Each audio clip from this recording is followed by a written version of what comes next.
안녕하세요, 가치현입니다. 11월 9일 수요일 국내 시장 마감되었습니다. 웬일인지 오늘도 코스피의 흐름이 상당히 좋았어요. 우선 어제하고는 조금 비슷한 흐름이 나왔었고 코스피는 1%, 또 코스닥은 0.18%의 상승이 나왔습니다. 그래도 코스닥은 조금 아쉬웠던 하루였지만 코스피의 일봉을 보면 확연하게 시장이 조금은 돌아서고 있다는 것을 눈으로도 확인해 볼 수가 있습니다. 그리고 코스피의 시가총액 상위 종목들을 보더라도 크게 빠지는 종목들이 별로 없었어요. 반도체 업종도 좋았었고 어제 조금은 흔들리는 모습이 나왔었던 2차전지 쪽, 이쪽도 다시 정상적인 흐름이 나왔고, 그리고 무엇보다도 카카오 그룹주 이쪽의 흐름도 상당히 좋았습니다. 그리고 코스닥도 보면 코스닥은 조금은 차별화를 보여줬던 것 같아요. 그래도 2차전지 소재 쪽은 여전히 좋은 흐름이 나왔었고 게임주인 펄어비스는 급락이 나왔었네요. 그리고 코스피의 수급을 보면 오늘도 기관과 외국인의 동반 순매수가 들어왔어요. 그리고 외국인은 4천억 규모의 순매수가 들어왔고, 정말 이런 수급을 언제적에 봤었는지 기억이 나지 않을 정도로 외국인의 지속적인 매수세가 들어오는 것 같습니다.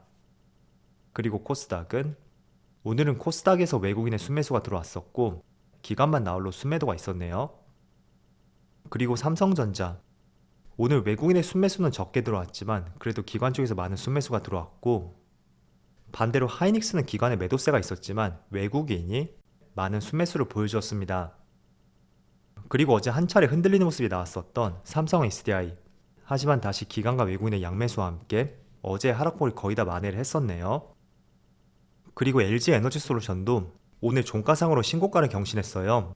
이런 기세라면 60만원을 돌파할 거라고 생각이 되고 오늘도 외국인의 많은 순매수가 들어왔었네요. 자, 이어서 주차별 매매 동향에 대해서 살펴보도록 하겠습니다. 11월 9일 외국인이 가장 많이 매수한 종목은 삼성전기, SK하이닉스, LG에너지솔루션, 금양, 삼성 SDI 이렇게 5종목을 매수했고, 오늘은 삼성전기를 가장 많이 매수했어요.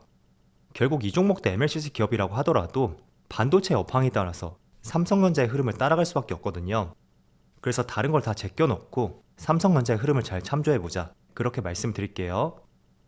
그리고 기관을 보면 기관은 삼성전자, 네이버, 포스코홀딩스, 한국전력, 삼성전기 이런 종목들을 매수했었네요.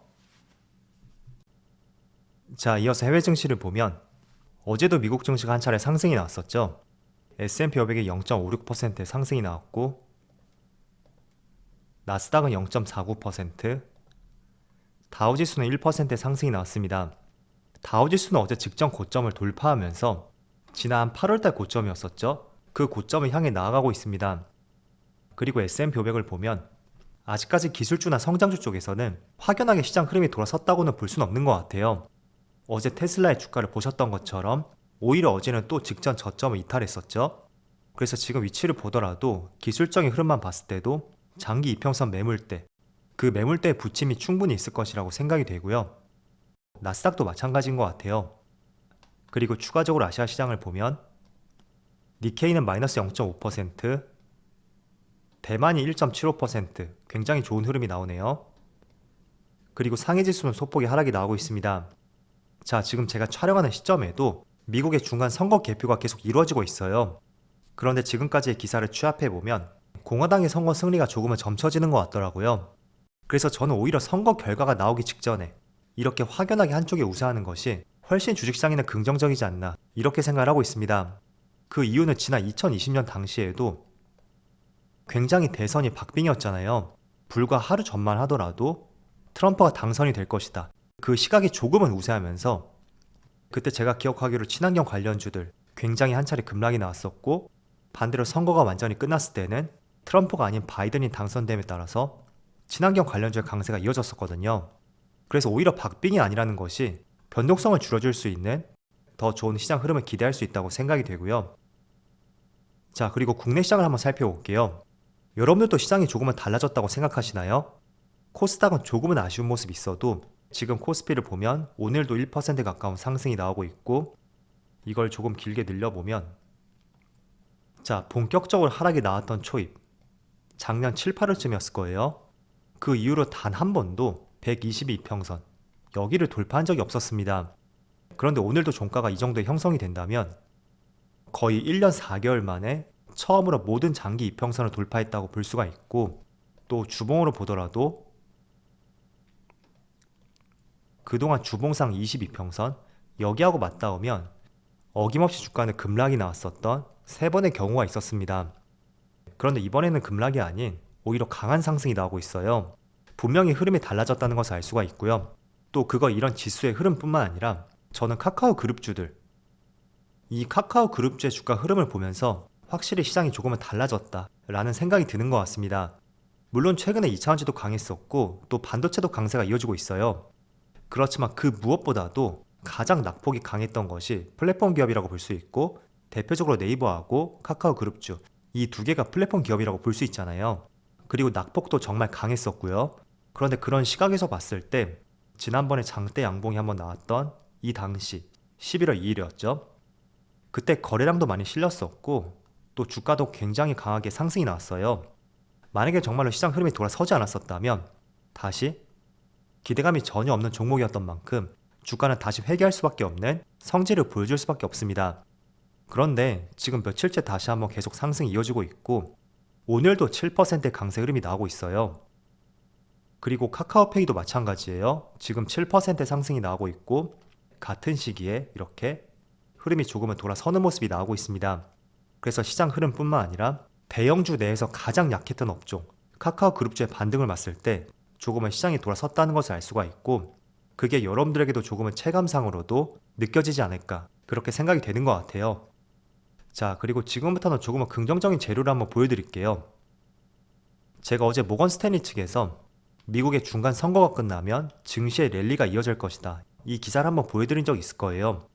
이거를 단순히 전망이 아니라 과거의 데이터를 통해서 실제로 미국의 중간 선거가 있고 나서 시장의 흐름은 어땠었는지 그걸 지표를 통해서 한번 보여드릴게요. 자, 1950년도 이후부터 지금까지 약 20번이 조금 안 되는 미국의 중간 선거가 있었어요. 그런데 보시면 중간 선거 이후부터 1년 동안의 S&P 500의 변화를 보면 단 한 번도 예외 없이 모두 S&P 500이 상승했다는 것을 볼 수가 있고, 적게는 3%, 많게는 34%까지, 물론 편차는 조금 있었지만 모든 경우가 상승했다는 것을 확인해 볼 수가 있습니다. 자, 그렇다면 항상 데이터를 볼 때마다 우리가 이런 생각들을 하잖아요. 지금은 다를 것이다.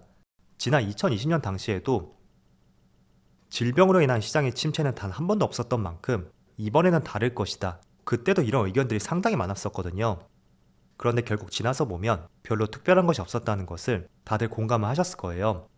그래서 지금도 어떻게 보면 지금이 경기 침체 구간일 수도 있고 또 앞으로 경기 침체를 맞닥뜨릴 수 있는 중요한 시점인 만큼 이번에는 과거하고 다를 것이다, 이렇게도 볼 수가 있잖아요. 자, 그런데 이 경우 안에서 경기 침체 구간이 3번 정도가 있었습니다.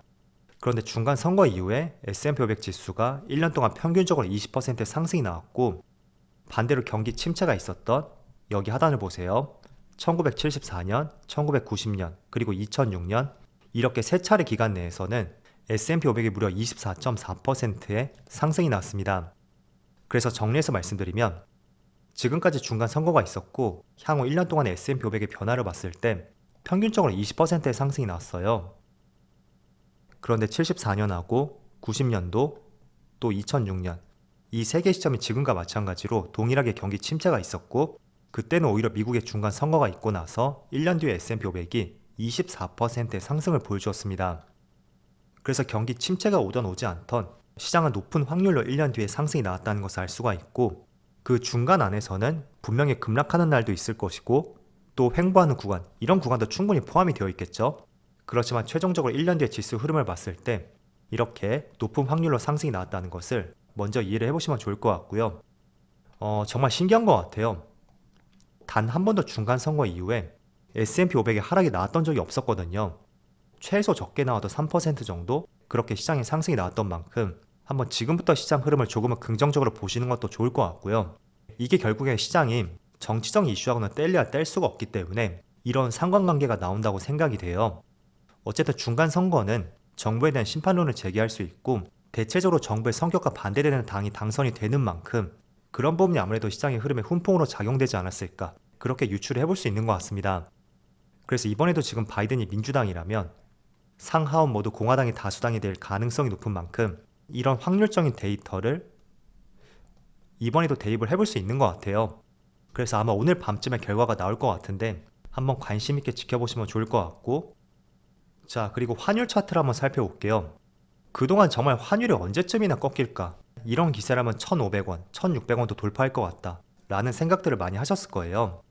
그런데 그 변화의 조짐이 지금 최근에 발생이 되는 것 같고, 이번 9월 말쯤에 환율은 계속 고점을 경신하고 있는데 이때쯤부터 외국인의 매수가 계속 들어오기 시작을 했어요. 그래서 그게 10월에도 연결이 되었고 지금까지도 연결이 되고 있죠. 그래서 확실히 외국인의 패턴을 보면 확실히 시장을 앞서 나간다고 생각이 되고요. 또 오늘 환율을 보면 원달러 환율이 21원 가까이 떨어지고 있어요. 지금 3거래일 연속으로 두 자릿수의 하락이 나오고 있고 지금 확연하게 전저점을 이탈하면서 큰 폭의 약세 흐름이 이어지고 있습니다. 그리고 주봉으로 보면 지금 이번 주에만 현재까지 3.9%의 하락이 나왔거든요. 그런데 그 하락폭을 보면 제가 과거로 계속 가봤거든요. 그런데 2012년 그 이후로 10년 만에 주봉상 가장 큰 폭의 하락이었다는 것을 확인을 해볼 수가 있더라고요. 그래서 고점에서 이렇게 큰 폭의 하락이 나온다는 것은 확실히 어떤 시그널이 존재한다. 저는 그렇게 생각이 되고요. 또 그 근거 중에 하나로서 조금 전에 보여드렸던 데이터들, 중간 선거 이후에 S&P 500의 변화를 보여드렸었죠. 그래서 그게 이번에도 적용이 된다면 분명히 환율은 꺾일 것이고요. 지금보다 약세 흐름이 더 이어질 가능성도 있으니까 앞으로의 시장 흐름을 조금은 긍정적으로 보는 것도 좋은 시점이 될 것 같습니다. 그래서 미국의 중간 선거도 이제 마무리가 되는 만큼 내일 발표를 앞두고 있는 10월 소비자 물가지수, 이것도 지금 예상치가 8%예요. 그런데 부디 이번에는 7%대로 하회를 하면서 더 시장에 기대감을 가져볼 수 있는 그런 시점이 되기를 정말 기대해 보겠습니다. 자, 그럼 오늘 영상 여기서 마치도록 하고요. 언제나 여러분들의 성공 투자를 기원하도록 하겠습니다. 감사합니다.